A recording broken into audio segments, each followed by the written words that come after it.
Hello বন্ধুরা, কেমন আছো? আশা করি সবাই ভালো আছো। হৃদয়ের বসবাস চ্যানেলে তোমাদের সবাইকে স্বাগত।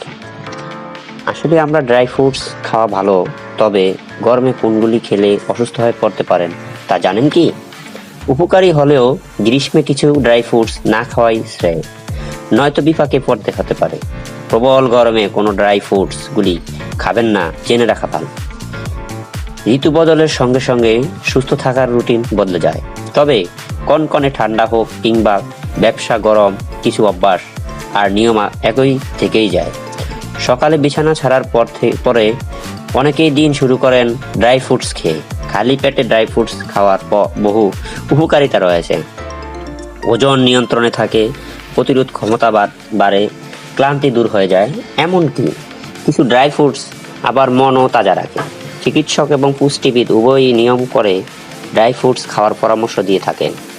গরমেও সেই অভ্যাস বজায় রাখা জরুরি, তবে উপকারী হলেও গ্রীষ্মে কিছু ড্রাই ফ্রুটস না খাওয়াই শ্রেয়, নয়তো বিপাকে পড়তে হতে পারে।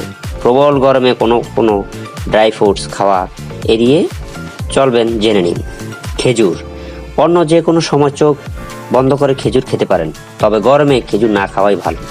খেজুর শরীর গরম করে, এমন প্রবল দাবদাহ, এমনিতে শারীরিক নানা সমস্যা হচ্ছে, তার উপর খেজুর খেয়ে সমস্যা বাড়তে পারে। শীতকালে হলো খেজুর খাওয়ার আদর্শ সময়, তবে গরমে নয়। কাজু বাদাম। খেজুরের মতো কাজু বাদামও শরীরের তাপ বাড়িয়ে দেয়। কাজু খেলে মন ভালো হয়ে গেলেও গরমে কম খাওয়া শ্রেয়।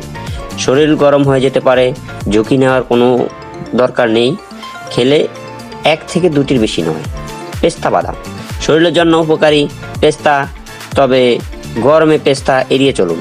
পেস্তা ত্বকের খেয়াল রাখে। উপকারিতা থাকা সত্ত্বেও গরমে পেস্তা খাওয়া কমানো জরুরি। পেস্তা পেট গরম, শরীর ঠান্ডা রাখে। এমন করে কিছু খাবার বেশি করে খান। আজ এই পর্যন্তই। আমাদের চ্যানেলটি যদি আপনাদের কাছে ভালো লেগে থাকে, আমাদের চ্যানেলটিতে বেশি বেশি লাইক কমেন্টস করে আমাদের সাথে থাকুন। ধন্যবাদ সকল।